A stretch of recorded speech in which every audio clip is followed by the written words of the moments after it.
নমস্কার। চলুন আজ এমন এক সফরে যাওয়া যাক যা আমাদের বাস্তবতার বোধটাকে হয়তো চিরদিনের জন্য বদলে দেবে।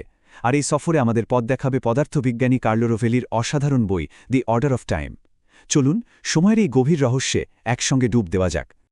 শুরুতেই একটা ধাক্কা। আচ্ছা, এই যে আমরা বলি সময় বয়ে চলেছে, সময় চলে যাচ্ছে, এই ধারণাটা কি আদৌ সত্যি, নাকি পুরোটাই আমাদের মস্তিষ্কের তৈরি করা এক অসাধারণ বিভ্রম? বইটা ঠিক এই প্রশ্ন দিয়েই শুরু হয়। আর এই যাত্রায় আমাদের গাইড হলেন কার্লো রোভেলি। উনি শুধু একজন তুখোর পদার্থবিজ্ঞানীই নন, তার লেখার মধ্যে একজন দার্শনিকের গভীরতা আর একজন কবির আবেগ পাওয়া যায়। আর ঠিক এ কারণেই মহাবিশ্বের সবচেয়ে জটিল বিষয়গুলো তার লেখায় জীবন্ত হয়ে ওঠে। তাহলে চলুন প্রথম পর্বে ঢোকা যাক, যার নাম সময়ের রহস্য। এখানে আমরা আমাদের এতদিনের চেনা জানা সময়কে একটু অন্য চোখে দেখতে শুরু করব। তৈরি তো? রোভেলি শুরুতেই বলেন, সময়কে যদি সত্যি বুঝতে হয় তাহলে আমাদের পুরনো ধারণাগুলোকে আগে ভাঙতে হবে। তার মতে সময় সম্ভবত মহাবিশ্বের সবচেয়ে বড় রহস্য। তাই এই বইটা প্রথমে আমাদের বিশ্বাসের ভিতটাকেই নাড়িয়ে দেয়, যাতে আমরা নতুন করে ভাবতে শিখি। এবার দ্বিতীয় পর্ব, সময়ের চূর্ণ বিচূর্ণ রূপ। চলুন দেখি আধুনিক বিজ্ঞান কিভাবে আমাদের সময়ের ধারণাকে একেবারে ভেঙে গুড়িয়ে দেয়। দেখুন, পদার্থবিজ্ঞান আমাদের সময়ের ধারণাকে ৩ দিক থেকে আক্রমণ করেছে। প্রথমত, মহাবিশ্বের জন্য কোনো একক এখন বা নাও নেই, মানে আমার এখন আর আপনার এখন ঠিক এক নয়। দ্বিতীয়ত, সময়ের গতি ধ্রুবক নয়। আপনি যদি পাহাড়ের চূড়ায় থাকেন, আপনার সময় সমতলের মানুষের চেয়ে সামান্য দ্রুত চলবে, কারণ মাধ্যাকর্ষণ সময়কে ধীর করে দেয়। আর সবশেষে, কোয়ান্টাম লেভেলে অতীত আর ভবিষ্যতের মধ্যে যে স্পষ্ট দেওয়ালটা আমরা ভাবি, সেটাও আসলে ঝাপসা হয়ে যায়। তাহলে ব্যাপারটা কি দাঁড়ালো?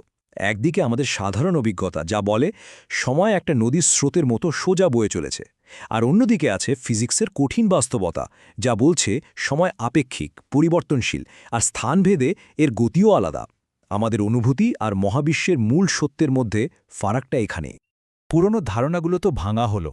এবার রোভেলি আমাদের এমন এক জগতে নিয়ে যাবেন যেটা আমাদের কল্পনারও বাইরে। চলুন বাস্তবতার একদম গভীরে ঢোকা যাক। এই অদ্ভুত জগতের চাবিকাঠি হল লুপ কোয়ান্টাম গ্র্যাভিটি। এটা রোভেলি নিজের গবেষণার বিষয়। এই তত্ত্ব অনুযায়ী আমাদের চেনা স্পেস বা স্থান আসলে কোনো মসৃণ চাদরের মতো নয়। এটাকে জুম করতে করতে একদম ক্ষুদ্রতম স্তরে গেলে দেখা যাবে এটা আসলে অসংখ্য ক্ষুদ্রাতি ক্ষুদ্র কণা বা লুপ দিয়ে বোনা একটা জাল, অনেকটা কাপড়ের মতো। দূর থেকে মসৃণ মনে হলেও কাছ থেকে সুতোর বুনন দেখা যায়। আর এখানেই বইটার সবচেয়ে বড় চমক।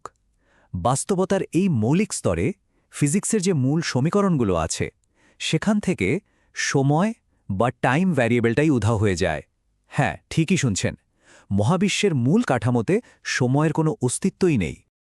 ভাবুন তো একবার, এমন একটা জগৎ যেখানে কোনো ঘড়ি নেই, কোনো অতীত, বর্তমান, ভবিষ্যৎ নেই। সেখানে শুধু আছে কোয়ান্টাম ঘটনা আর তাদের মধ্যে সম্পর্ক। সময় সেখানে কোনো মৌলিক চরিত্র নয়। চতুর্থ পর্ব, সময়ের উৎস সন্ধানে। স্বাভাবিকভাবেই মনে প্রশ্ন আসে, যদি মহাবিশ্বের মূল কাঠামোতে সময় না থাকে, তাহলে আমরা যে সময়ের স্রোতটা অনুভব করি সেটা আসছে কোথা থেকে?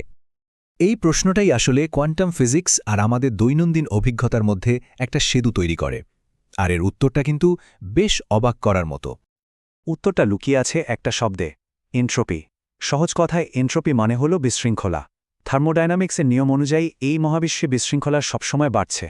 একটা সাজানো ঘর যেমন নিজে নিজে আরও গুছিয়ে যায় না, বরং অগোছালো হয়। ভাঙা কাচের কাপ যেমন নিজে নিজে জোড়া লেগে যায় না। বিশৃঙ্খলার এই একমুখী বৃদ্ধি আমাদের মধ্যে সময়ের একমুখী স্রোতের জন্ম দেয়। রোভেলির সবচেয়ে গুরুত্বপূর্ণ প্রস্তাব হল, সময়ের এই একমুখী তীর কোনো মৌলিক নিয়ম নয়, এটা আমাদের দেখার দৃষ্টিভঙ্গির ফল। আমরা বিশ্বকে তার সমস্ত খুঁটিনাটি সহ দেখি না, আমরা একটা বড়, স্থূল বা ঝাপসা ছবি দেখি। আর এই সীমাবদ্ধতার কারণেই আমাদের কাছে সময়ের ধারণা তৈরি হয়। দেখুন পুরো প্রক্রিয়াটা কিভাবে কাজ করে। আমাদের এই ঝাপসা দৃষ্টির কারণে এনট্রপি বা বিশৃঙ্খলার ধারণা তৈরি হয়, আর আমরা জানি বিশৃঙ্খলা সবসময় একদিকেই বাড়ে। আমাদের মস্তিষ্ক বিশৃঙ্খলার এই একমুখী বৃদ্ধিকে সময় নামের একটা গল্প হিসেবে আমাদের কাছে পেশ করে, অতীত থেকে ভবিষ্যতের দিকে যাওয়া একটা সরল রৈখিক গল্প। এই বিশাল আলোচনার পর রোভেলি বিষয়টাকে একেবারে আমাদের নিজেদের ভেতরে, আমাদের চেতনার স্তরে নামিয়ে আনেন। শেষ পর্যন্ত আমাদের জন্য সময় আসলে কি, এটা হলো আমাদের মস্তিষ্কের তৈরি একটা অনবদ্য নির্মাণ। আমাদের স্মৃতিগুলো দিয়ে আমরা অতীতকে আঁকি, আর আমাদের কল্পনা আর প্রত্যাশা দিয়ে আমরা ভবিষ্যতের ছবি তৈরি করি। আর এই দুটোই কিন্তু ঘটছে বর্তমান মুহূর্তে আমাদের চেতনার ভেতরে। আর এখানেই আমরা বইটির মূল বক্তব্যে এসে পৌঁছাই। রভেলির সেই অসাধারণ উক্তি, সময়ের আবেগই আমাদের জন্য সময়, আমরাই সময়। মানে সময় বাইরে কোথাও নেই, এটা আমাদের চেতনারই একটা অংশ। আমরা স্মৃতি, প্রত্যাশা আর আবেগ দিয়েই সময়কে তৈরি করি। তাহলে এই পুরো আলোচনাটা শেষ করা যাক একটা গভীর প্রশ্ন দিয়ে। যদি সময় আমাদের ভেতরেরই একটা অভিজ্ঞতা হয়, আমাদের চেতনারই একটা অংশ হয়, তাহলে এই জীবনটাকে আমাদের কিভাবে কাটানো উচিত? এর উত্তর হয়তো আমাদের প্রত্যেককে নিজের মতো করে খুঁজে নিতে হবে।